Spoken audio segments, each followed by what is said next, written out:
Hello बच्चों। Lecture one के chapter one के लेक्चर वन में हम परिमेय संख्या के बारे में पढ़े थे और आज हम उसको आगे बढ़ाएंगे। ठीक है, आप सभी रेडी हैं? पेन पेपर लेकर के बैठ जाइएगा हो सके तो, और नोट्स बनाइएगा। अगर नोट्स नहीं बनाते हैं तो भी कोई दिक्कत वाली बात नहीं है, कमेंट कर दीजिएगा और हम जो है PDF शेयर कर देंगे आपसे। ठीक है, परिमेय संख्या इसके बारे में तो पढ़े ही थे हम लोग। क्या होता है ये, जिसे हम P/Q के रूप में लिख सकें। दूसरी बात क्या थी इसमें, Q नॉट इक्वल टू 0। ठीक है, अब इसके बारे में कुछ तथ्य पढ़ेंगे हम, यानी कि कुछ बातें पढ़ेंगे इसके बारे में, कुछ महत्वपूर्ण बातें हैं वही पढ़ना है। तथ्य को और क्या कह सकते हैं,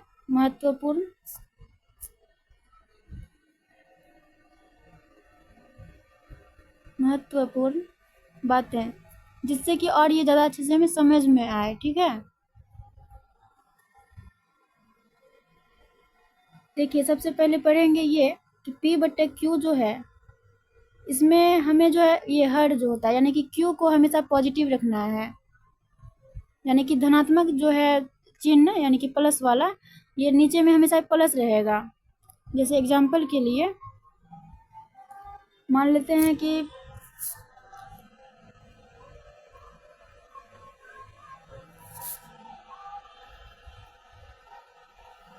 P/Q के रूप में P/Q बराबर है हमारा 2/3। तो 2/3 में अगर एक मतलब माइनस आ जाता है, मान लेते हैं नीचे में माइनस है, और इसको हम ऐसे भी लिख सकते हैं -2/3, तो ये लिखना गलत होगा और ये सही तरीका है लिखने का। ठीक है, आप जब भी लिखेंगे परिमेय संख्या को तो माइनस ऊपर में रखेंगे और नीचे में प्लस वाला रखेंगे। और अगर यदि मान लेते हैं कि दोनों नीचे और ऊपर दोनों में माइनस हो, तो इसको हम 2/3 भी लिख सकते हैं। तो दोनों ही केस में देखिए नीचे में नेगेटिव तो कहीं पर भी नहीं है, ये सही तरीका है लिखने का। ठीक है, अब नेक्स्ट पॉइंट पे आते हैं।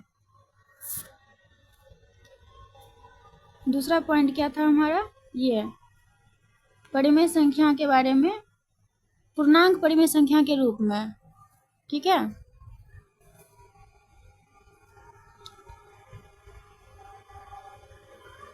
पूर्णांक क्या होता है बच्चों, साथ ही साथ हम रिवीजन भी करते चलेंगे ताकि आपको कोई प्रॉब्लम नहीं हो। पूर्णांक क्या होता है, ये कोई नेगेटिव हो, पॉजिटिव हो, नेगेटिव इंटीजर्स, पॉजिटिव इंटीजर्स, ये तो 3 टाइप्स के होते हैं, आपको पता ही होगा। तो पॉजिटिव वाला हो जैसे कि 2, 3, 5 कुछ भी, 0 और नेगेटिव सब जो होता है पूर्णांक होता है। ठीक है,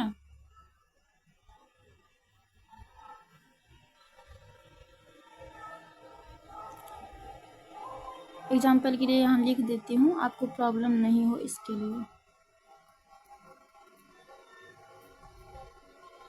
सॉरी, ये क्या हो गया।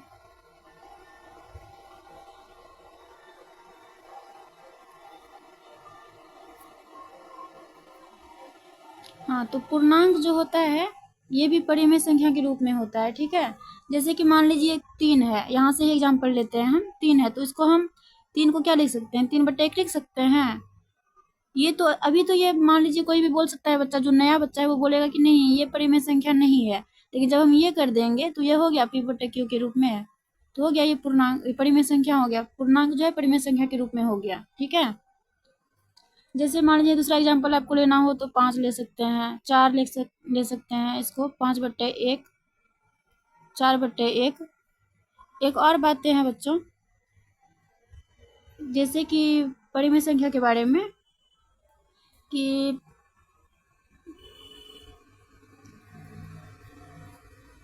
इसमें जो है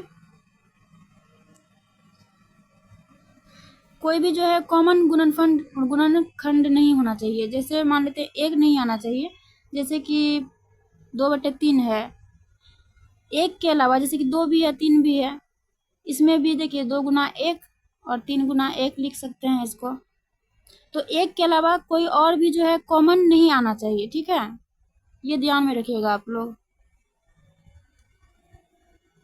अब एक हो गया पूर्णांक, हो गया पूर्णांक वाला। एक मिनट रुकिए, देख लेते हैं एक बार क्या पढ़े हम। दूसरा पॉइंट कंप्लीट है।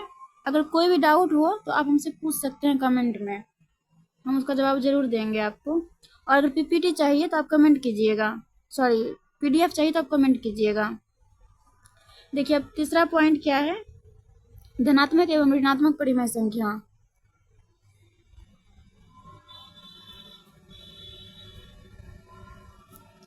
क्या है, धनात्मक और ऋणात्मक।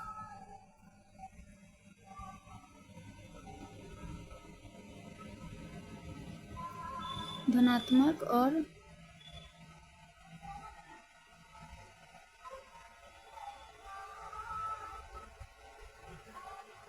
ऋणात्मक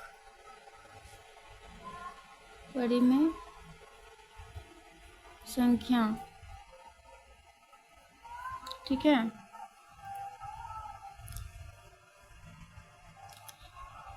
देखिए कोई भी जो है परिमेय संख्या धनात्मक और ऋणात्मक दोनों भी हो सकता है, जैसे -p/q और +p/q, ये भी परिमेय संख्या और ये भी परिमेय संख्या है। अब कोई ये तो नहीं कहेगा ना कि हाँ माइनस लग गया, नहीं होगा। जैसे एग्जाम्पल इन्हें दिए थे ना, हम क्या दिए थे याद कीजिए, -2/3, ये हो गया 2/3।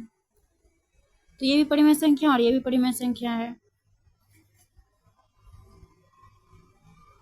3। समझ लेंगे बच्चों,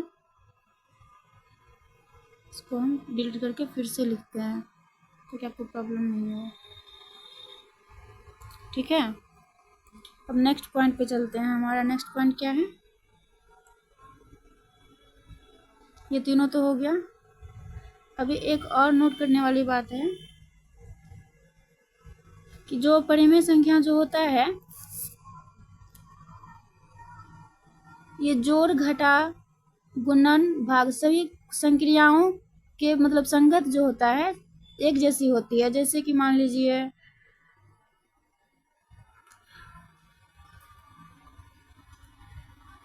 p/q प्लस -p/q, दोनों को जोड़ेंगे तो 0 हो जाएगा।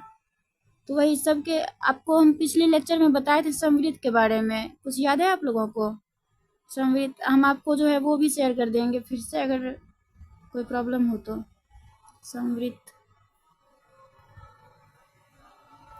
ओह सॉरी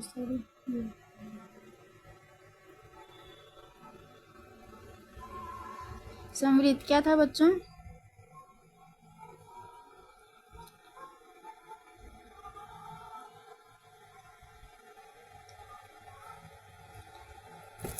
क्या था याद कीजिए, योगफल। जैसे कि दो परिमेय संख्याओं का योगफल, जैसे कि 2 + 5 मान लीजिए, यहाँ 5 दिए हम, 2 + 5 कितना होगा, 7 होगा। ये भी परिमेय संख्या, ये भी परिमेय संख्या और ये भी परिमेय संख्या। तो इसी गुण को, ये जो गुण है, इसी गुण को हम समवृत्त कहते हैं, ठीक है। इसी को कहा जाता है कि परिमेय संख्या जो है योगफल के सापेक्ष समवृत्त है। जोड़ घटाव के सापेक्ष भी समवृत्त होता है, ये नोट करने वाली बात है, हम बताते हैं आपको।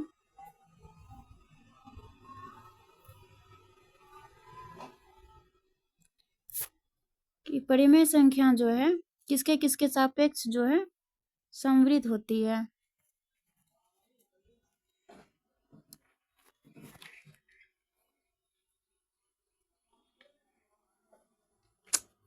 क्या हो जाता है,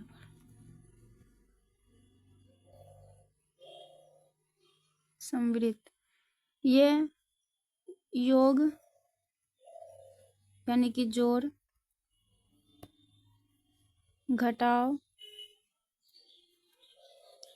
गुणन,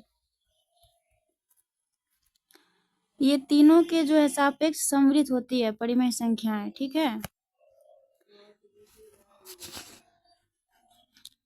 भाग के सापेक्ष नहीं होती है, क्योंकि मान लीजिए अगर 4/5, जैसे कि 5/4 है, तो ऊपर में मतलब ऐसा कुछ है, जैसे इसका मतलब कोई ऐसा 5 का नहीं होगा, मतलब गुणनखंड ऐसा कोई नहीं होगा, गुणनफल कोई नहीं होगा जिसमें कि 4 हो, कॉमन उसमें 4 हो, ठीक है, इसके लिए नहीं होगा। ओह सॉरी,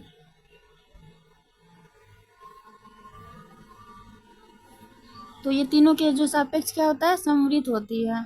ठीक, अब देखते हैं कहाँ तक पूरा हुआ हमारा।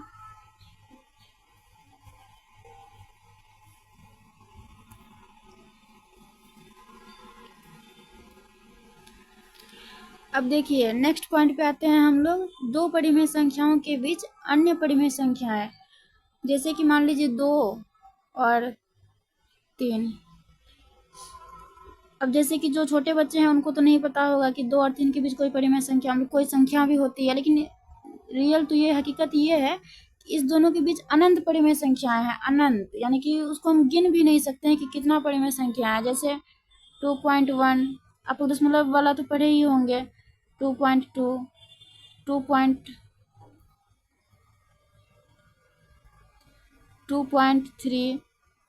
2.4 डॉट डॉट, मतलब 3 तक पहुंचते पहुंचते बहुत सारी संख्याएं हैं बच्चों, बहुत सारी संख्याएं हैं। ठीक है,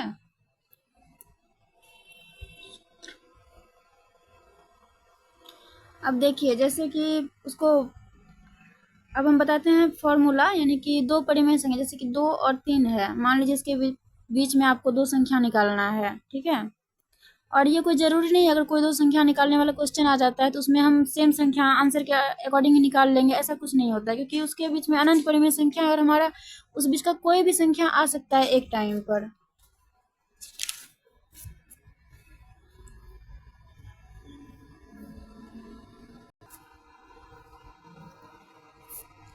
दो परिमेय, हमारा नेक्स्ट टॉपिक है दो परिमेय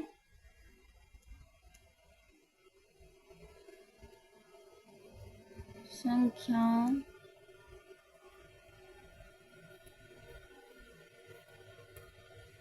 के बीच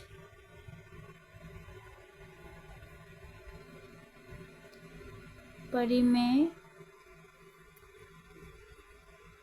संख्या।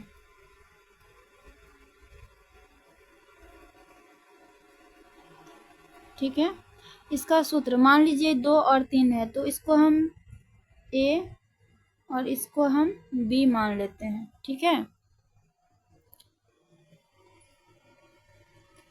तो a बराबर क्या था बच्चों, 2 था, b बराबर 3 था, और मान लीजिए हमको उसमें जो है दो संख्या निकालना है उसके बीच में, तो n बराबर क्या हो जाएगा, 2। ठीक है, ये इसको हम कर देते हैं कि कितने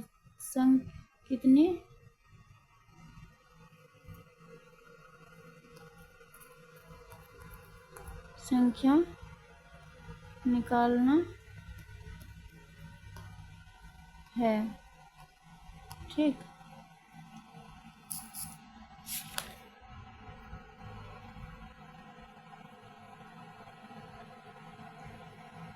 इसका सूत्र होता है a plus b minus a upon n+1 into a।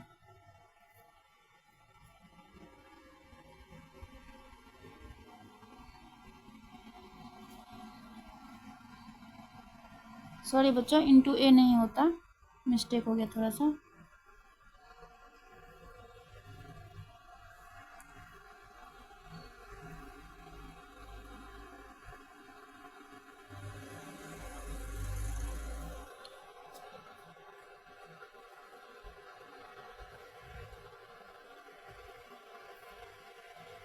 तो जैसे वहां पर हमारा a के बराबर क्या था, 2, b बराबर 3, n बराबर 2, करेंगे 2 प्लस 3 माइनस 2 अपॉन 3, क्या हो जाएगा, यहाँ पर देखिए क्या होगा, 2 प्लस 1/3, इसको जोड़ देंगे और यही हो जाएगा आंसर। क्या था, 2 प्लस 1/3 क्या हो जाएगा, 7/3। दूसरा ये पहली संख्या हो जाएगी, पहली संख्या, दूसरी संख्या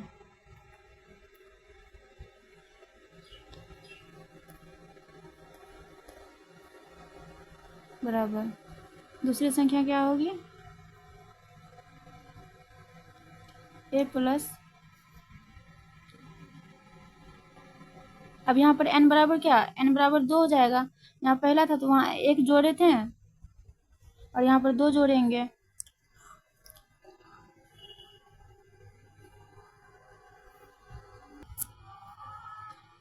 यहाँ क्योंकि दूसरी संख्या है, यहाँ पर 2 से मल्टीप्लाई करेंगे और यहाँ पर 3 तो रहेगा ही। कितना हो जाएगा, यहाँ प्लस 2/3, क्योंकि 1/3 था, यहाँ 2 से मल्टीप्लाई करेंगे तो इतना हो जाएगा। अब कितना हो जाएगा, 8/3। तो बच्चों आज का हमारा लेक्चर यहीं कंप्लीट होता है। Thank you for watching.